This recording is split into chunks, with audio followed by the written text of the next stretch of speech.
ചോറ്റാനിക്കര അമ്മയെ പറ്റി കേട്ടിട്ടുണ്ടോ? ഇന്നത്തെ ചോറ്റാനിക്കര അമ്പലം ഇരിക്കുന്ന സ്ഥലം സാന്ദ്രമായ കാടായിരുന്നു. അവിടെ കണ്ണപ്പൻ എന്നൊരു വനവാസി, അതായത് തീവ്രൻ വേടൻ എന്നൊക്കെ പറയാം, തന്റെ ഏക മകളോടൊപ്പം താമസിച്ചിരുന്നു. അവന്റെ ഭാര്യ നേരത്തെ മരിച്ചിരുന്നു. അതുകൊണ്ട് മകളോട് കണ്ണപ്പന് അമിത സ്നേഹമായിരുന്നു.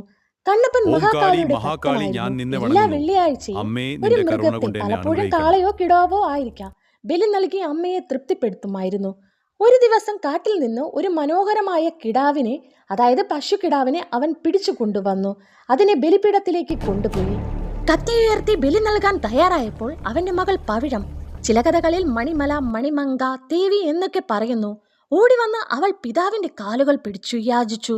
അച്ഛാ, ഈ കിടാവിനെ എനിക്ക് തരൂ, ഇത് എന്റെ പ്രിയപ്പെട്ട കൂട്ടുകാരിയാണ്, ദയവായി ഇതിനെ കൊല്ലരുത്. പ്രതിസ്നേഹം മൂലം കണ്ണപ്പന്റെ മനസ്സിളകി. അവൻ മകളുടെ ആഗ്രഹം അനുവദിച്ചു. കിടാവ് പവിഴത്തിന്റെ വളർത്തു മൃഗമായി. പവിഴം അതിനെ സ്നേഹത്തോടെ പോറ്റി, കൂടെ കളിച്ചു. എന്നാൽ ഏതാനും ദിവസങ്ങൾക്ക് ശേഷം പവിഴം പാമ്പുകടിയേറ്റോ മറ്റു കാരണത്താലോ മരിച്ചു. കണ്ണപ്പന് സഹിക്കാൻ പറ്റുന്നതിലും അധികം ദുഃഖമായി. മകളുടെ ശരീരം അവൻ ദഹിപ്പിക്കാൻ ശ്രമിച്ചപ്പോൾ അത് അപ്രത്യക്ഷമായി. അവനെ അത് കൂടുതൽ വിഷമിപ്പിച്ചു.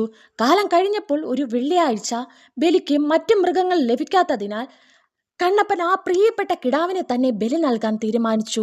അവൻ കിടാവിനെ ബലിപീഠത്തിലേക്ക് കൊണ്ടുപോയി. അപ്പോൾ അത്ഭുതകരമായ സംഭവം ഉണ്ടായി.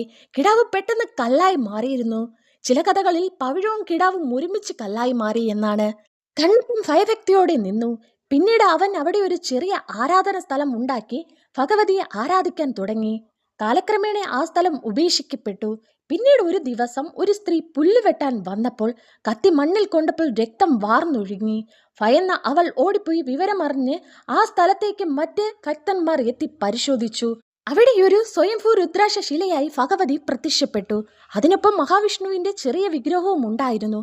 ഇങ്ങനെ ചോറ്റാനിക്കര അമ്മ ലക്ഷ്മി നാരായണ സങ്കല്പത്തിൽ പ്രതിഷ്ഠിതയായി. ഈ സ്ഥലത്തിന് പവിഴമല്ലിത്തറ എന്നും പേര് വന്നു.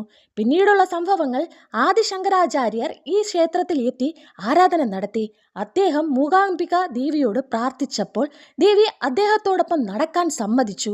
പക്ഷേ ശങ്കരാചാര്യർ തിരിഞ്ഞു നോക്കരുത് എന്ന വ്യവസ്ഥയും ഉണ്ടായിരുന്നു. ശങ്കരാചാര്യർ തിരിഞ്ഞു നോക്കിയോ ഇല്ലയോ അറിയാൻ എൻ്റെ ചാനൽ സബ്സ്ക്രൈബ് ചെയ്യൂ. വീഡിയോ ഇഷ്ടമായാൽ ലൈക്ക്, കമൻറ്റ് ചെയ്യൂ.